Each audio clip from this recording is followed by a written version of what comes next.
Dear student, platform of learning YouTube channel पर हम इस वीडियो में 9th क्लास की गणित सब्जेक्ट की वर्कशीट नंबर 6 का सॉल्यूशन एक्सप्लेन करने जा रहे हैं।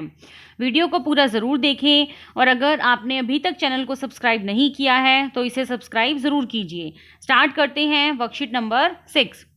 बीजीय व्यंजकों का गुणनखंड। बीजीय किसी भी बीजीय व्यंजक को जब हम उसके गुणनखंडों के गुणनफल के रूप में लिखते हैं तो वह प्रक्रिया गुणनखंड कहलाती है। गुणनखंड क्या होता है? किसी भी बीजीय व्यंजक का गुणनखंड उसके गुणनफल के रूप में होता है, मतलब उसको हम कितनी बार किस तरह से गुना करके लिख सकते हैं वह उसका गुणनखंड कहलाती है। इसके 3 मेथड हैं। पहला है सार्व गुणनखंड, दूसरा है पदों के पुनः समूहन द्वारा और तीसरा है सर्वसमीकाओं के प्रयोग द्वारा हम किसी भी बीजीय व्यंजक का गुणनखंड कर सकते हैं। सार्व गुणनखंड का मतलब है सामान्य। सार्व मतलब सामान्य, मतलब कॉमन। ऐसे गुणनखंड जो दोनों में कॉमन हो उनको हम बाहर निकालकर उनका गुणनखंड कर सकते हैं। पदों के पुनः समूहन का मतलब है पदों को अरेंज करके, पदों को दोबारा से लगाकर। और तीसरा है सर्वसमीकाओं का प्रयोग द्वारा। हमारे पास कुछ सर्वसमीकाएं गिवन होती हैं बीजीय व्यंजकों में, हम उनका प्रयोग करके किसी भी बीजीय व्यंजक का गुणनखंड कर सकते हैं। तो देखिए यहाँ पर उदाहरण के लिए हमारे पास एक क्वेश्चन गिवन है 3a की 2 bc जमा 5a b की 2 c। यहाँ पर अगर हम देखें तो यह हमारा पहला पद है और यह हमारा दूसरा पद है।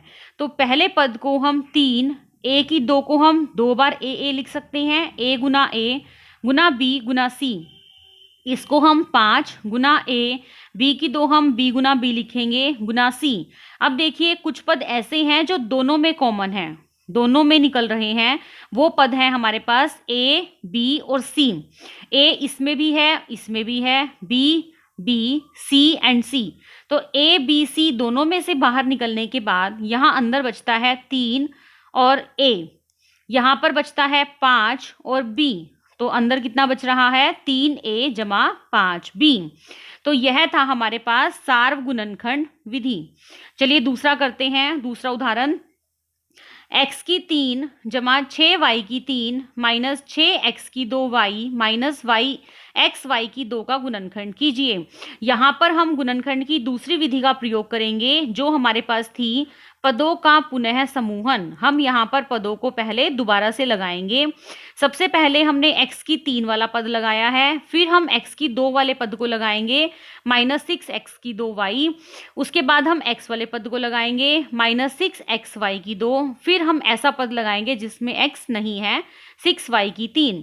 फिर हम इन दोनों पहले पदों में से कुछ ना कुछ जो गुणनखंड कॉमन है उसको बाहर निकालेंगे।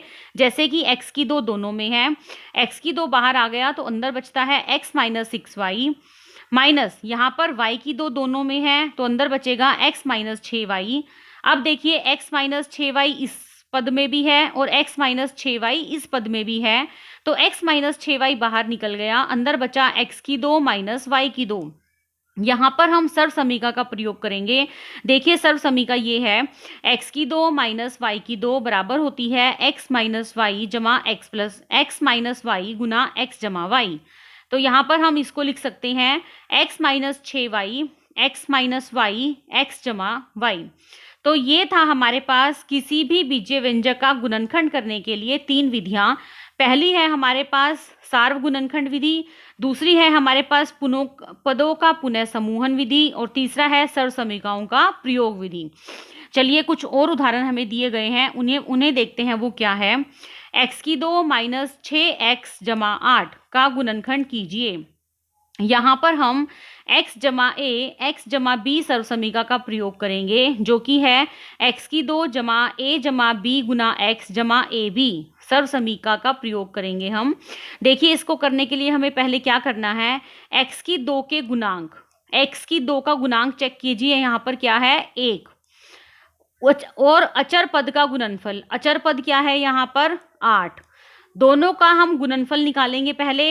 1 गुना 8 कितना निकलेगा हमारे पास? 8।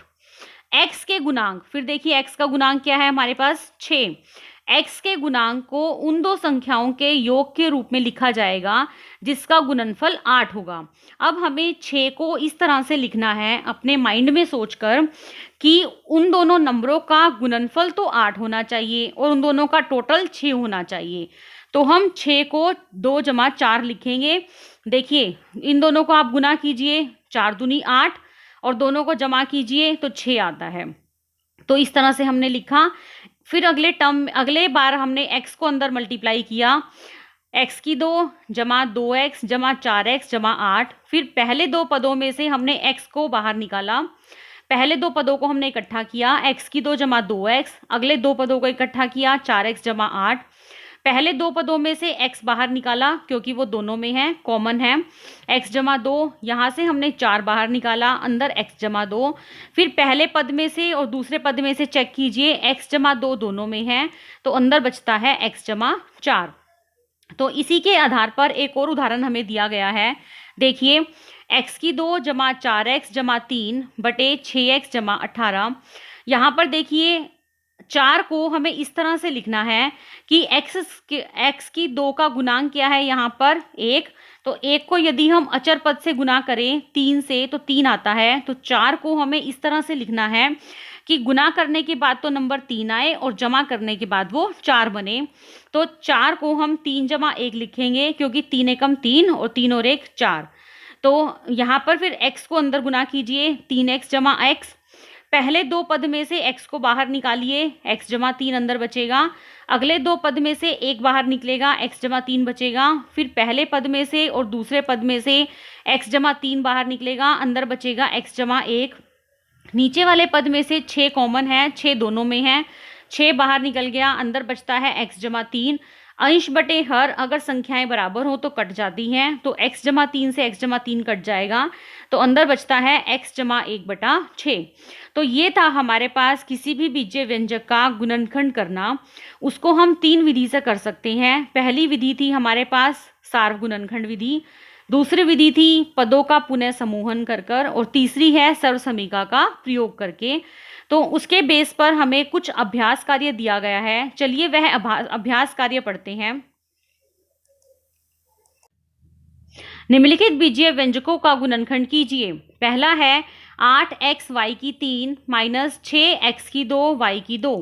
देखिए यहाँ पर हम पहली विधि लगाएंगे जो कि थी हमारी सार्वगुणनखंड विधि।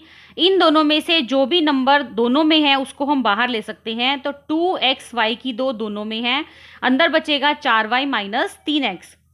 अगला क्वेश्चन है 2a b की 2 जमा a की 2 माइनस 2a की 2 b माइनस b की 2।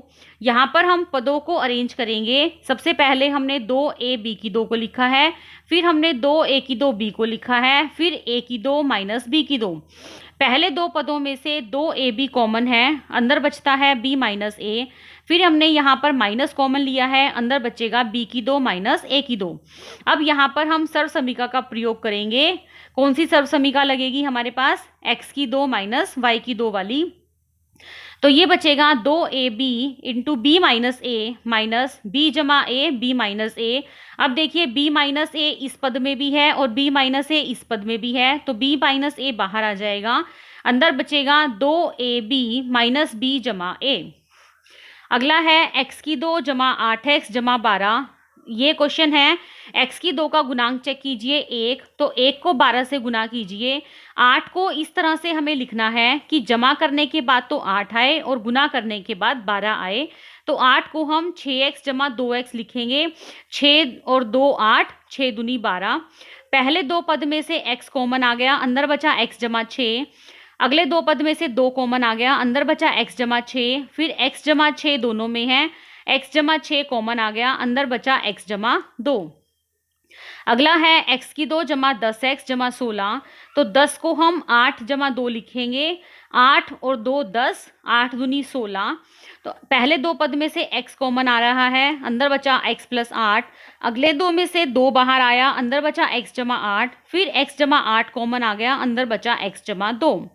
तो इस तरह से हम सर्वसमीकाओं का प्रयोग करके बीजीय व्यंजकों का गुणनखंड कर सकते हैं। अगला क्वेश्चन देखिए, निम्नलिखित को सरल कीजिए। x की 2 माइनस 9 बटे 6x जमा 18। यहाँ पर भी हम सर्व समीका का प्रयोग करेंगे। 9 को हम 3 की 2 लिख सकते हैं। फिर हमने सर्व समीका का प्रयोग किया, x माइनस 3 x जमा 3, नीचे से 6 कॉमन है, 6 कॉमन निकालने के बाद x जमा 3 बचेगा।